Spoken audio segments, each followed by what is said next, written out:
Hello mga kabay, pakita ko po sa inyo ang ginawa po sa aming electrician. So mahirap talaga mga idol, mga kabayan.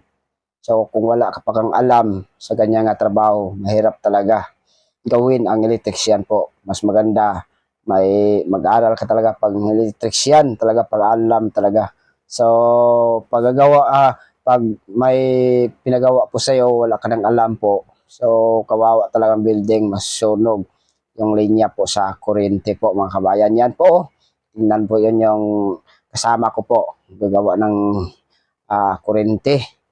Yung bawat kwarto, mayroon yan mga kabayan. Bawat kwarto mayroon. So, may mga kwintador. So, ang dami talagang kwarto.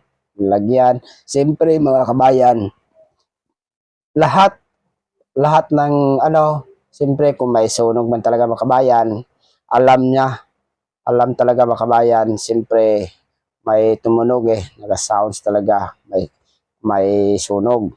So, kung may umusok, alam na po mga kabayan, may umusok. Yan po yung ginagawa po nila. Mahirap talaga mga kabayan pag ganyan trabaho. Yan po, isa po namin ang electrician. So, tinitingnan ko talaga itong trabaho nila. Mahirap talaga mga kabayan. Mahirap talaga. Huwag kayong uh, gumaya pag hindi wala kayong alam sa pag ng kuryente, yung pagkakabit talaga mga kabayan. Ang dami talaga mga breaker, ang dami talaga mga kabayan. So mahirap talaga kung wala ka pang alam ganyan nga trabaho. So siguro daw yung trabaho na yan siguro dawhin lang marunong ka talaga.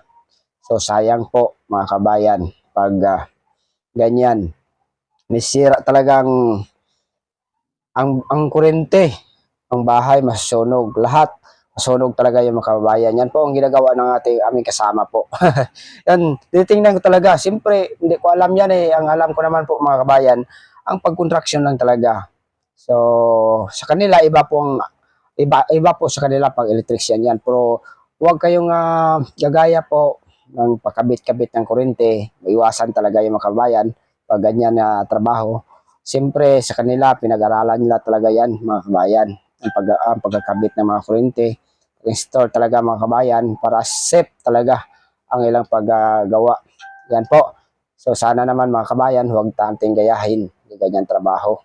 So, baka, baka masama talaga mga kabayan, masunog talaga lahat ng mga gamit, appliances talaga. Siyempre naman, mga mahalin yan building talaga yan mga kabayan. So, daming kwarto talaga. Pinag-upahan talaga, hindi basta-basta pag-uupa dyan mga kabayan. Siyempre, maganda talaga yung paggawa. So, mas maganda mga kabayan, huwag